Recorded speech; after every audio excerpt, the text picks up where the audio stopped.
Akabo Wakatu. This is Daku, and this next news report is kind of funny.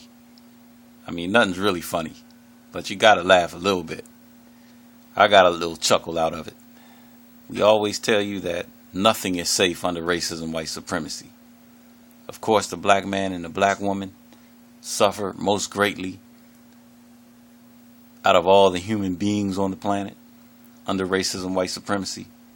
But the water's not safe, the air's not safe, the land's not safe.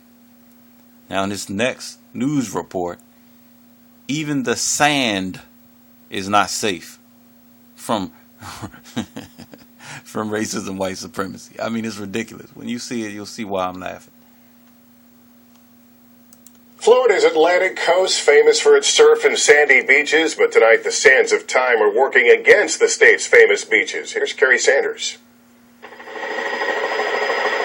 Florida's coastline, 663 miles of signature beaches, but in South Florida, a crisis. Thanks to storms and development, the sand is disappearing. It is quite a concept, but unfortunately it's true. And unlike before, pumping sand from offshore back onto the beaches here is no longer an option. The problem is we're running out of sand offshore. We pretty much vacuumed everything up. Officially, Miami-Dade runs out of offshore sand next month. In government meetings, one option discussed is shipping sand in from the Bahamas or the Turks and Caicos Islands. But shipping sand in from the islands is not cheap. One other idea begins with a bottle. When they're empty, this glass can be crushed. And what does crushed glass look like? Looks and feels like sand.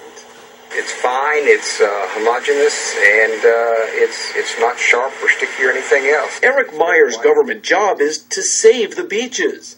Recycling glass, he says, not only will work, but it would be the ultimate recycling effort. It is recycling in its purest. Because glass comes from? Glass comes from sand. Beachgoers can barely tell the difference. Doesn't feel like glass. You wouldn't say it was glass or something. I really thought it was sand, so I think that's great. Florida's beaches, perhaps giving new meaning to walking on broken glass. Kerry Sanders, NBC News, Fort Lauderdale. Y'all keep on saying, Daku, why you keep picking on the white man? Man, you looking at it. The sand ain't even safe. The sand? Come on, dog. And you think you're just going to ignore the problem. I'm just going to get me a job. I'm just going to pay my rent. I'm just going to pay my mortgage. I'm just going to, mind my own business. Leave the white man alone. He's not bothering anyone.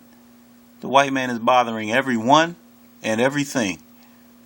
So you can turn a deaf ear and a blind eye if you want. Next thing you know, it's going to be your children and your children's children. They're already an endangered species. There's over 20,000 species that are on the endangered list under white supremacy. We can't continue to live under these people. This has been Daku Akabo Wakatu.